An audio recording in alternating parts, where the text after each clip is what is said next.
Today, I wanted to show you guys what I do specifically to get free products to review from Influenster. I usually post on Instagram things that I get from Influenster, and just yesterday I posted this post right here showing a package that I received. Now this is my 8th Voxbox from Influenster, and I've been on the app for a little over a year, and this is my 8th one.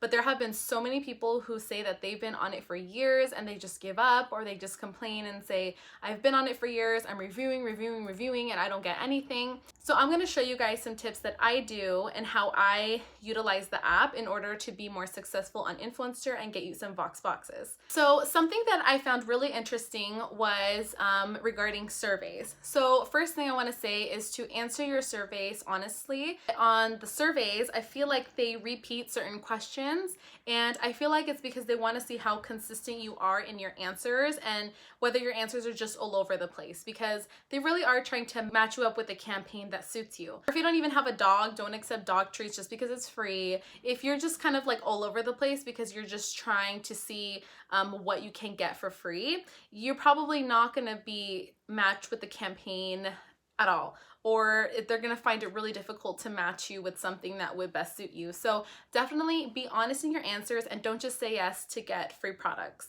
I actually recently turned down a Gucci lipstick because the color was like this brown beige color, and it's just not something that I really liked at all. And one of the things that they're going to tell you to do is to upload it on Instagram, and I really didn't feel comfortable taking a picture of me wearing the lipstick because it's just not a shade that I like. So I just decided to turn down that opportunity, and that's totally okay, and it doesn't go against you at all. Another tip is to connect all your social medias.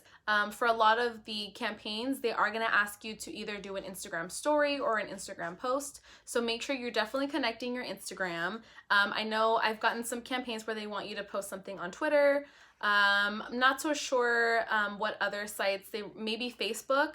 I know you can connect things from Google Plus to blogger pages. There's like a whole bunch of other pages that you can connect to that a lot of people don't even really use, but I know for sure the main one is going to be Instagram and Facebook and maybe Twitter.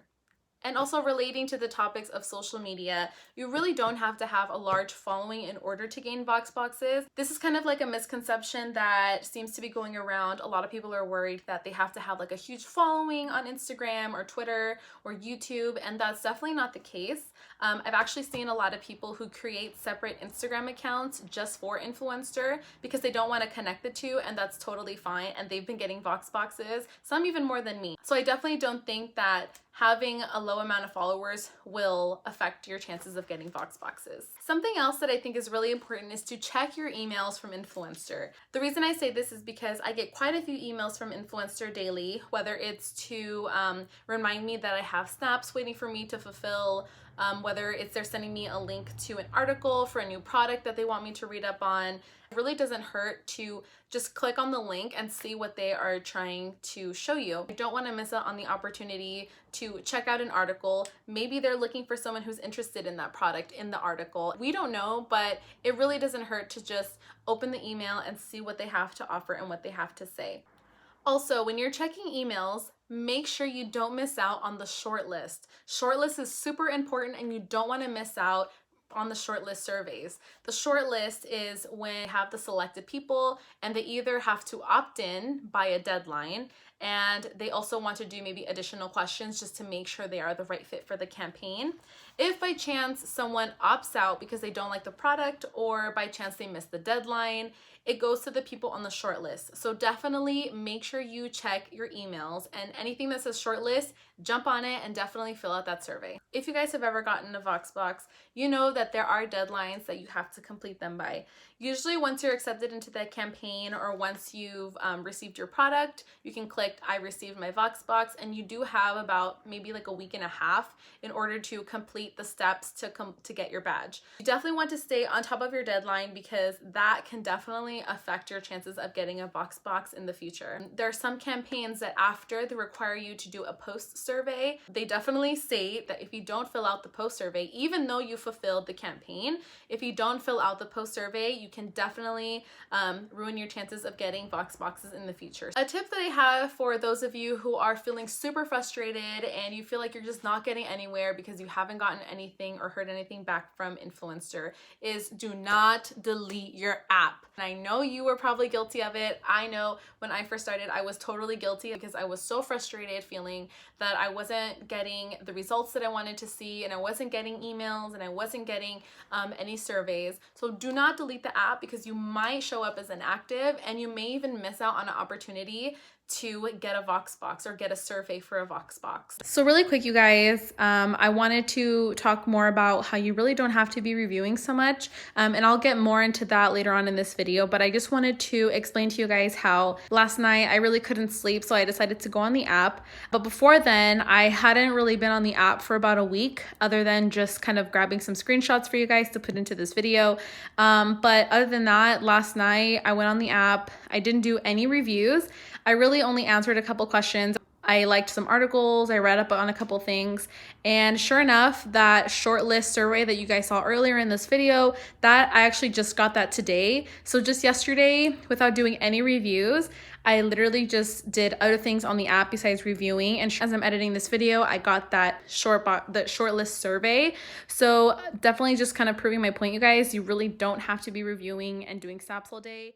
There are thousands and thousands and thousands of people trying to get a Voxbox on Influenster, so you just have to be patient. Keep it on your homepage. Just don't worry about it for a while if you're feeling overwhelmed. And whenever you have time, explore the app. Like I said, do it on your time and just don't burn yourself out, because it can get very tedious trying to review and do snaps and do surveys and then not see results immediately. So don't get disappointed and don't delete the app. You really want to use Influencer's app and explore all the features that they have to offer. Trying other things in the app, I realized that I was getting more engagement through Influencer, getting more emails, getting more surveys for campaigns, everything from using the scanner, from asking a question, answering someone's question, posting up on the gallery, involving yourself in a hashtag challenge that they usually have, reading an article, liking an article. You really want to try all the features that are on the app. I think people forget that Influencer is a community of people who are interested in beauty products, pet products,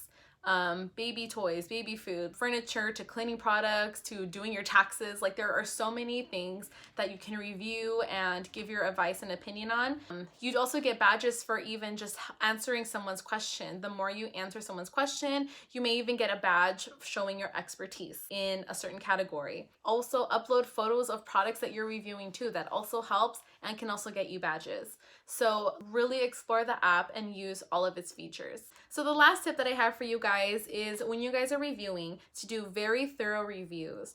You really don't want to be doing one answer, I liked it, I didn't like it, period, and that's it. So some suggestions, for instance, if you are reviewing a foundation, maybe you want to talk about your own personal skin type. Maybe you want to talk about how you applied the makeup.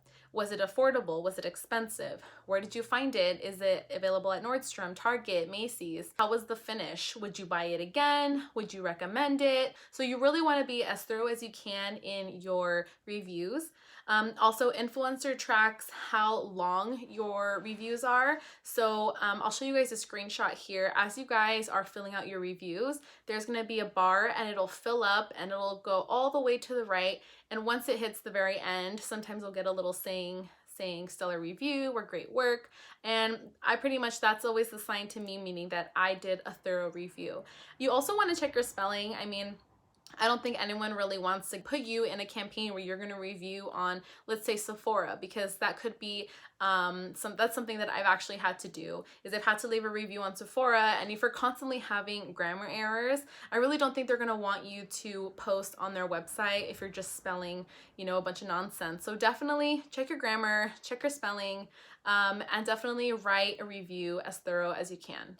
So that's all the tips that I have for you guys. I hope this was really helpful, and I hope this wasn't too long, but I really wanted to show you guys things that I feel aren't as talked about on Influencer, and just little things that you can change to possibly help you get a Voxbox. So leave in the comments below. I would love to know how many of you guys have ever gotten Voxboxes, how many, and how long have you been on Influencer. And if you haven't, let me know if there's something that I mentioned that you haven't tried yet. And I want to see if maybe you'll get a Voxbox in the future. future. So let me know how this works for you guys. And if you guys have any questions, let me know in the comments below, or anything that you guys would like to see. If you guys are interested in seeing the packages that I've received on Influenster, you can follow me on Instagram. I have a package highlights, and there I always post my Instagram stories of packages that I get through Influenster. And that's pretty much it. So like I said, if you guys have any questions, leave a comment down below, and I'll see you guys next time. Bye!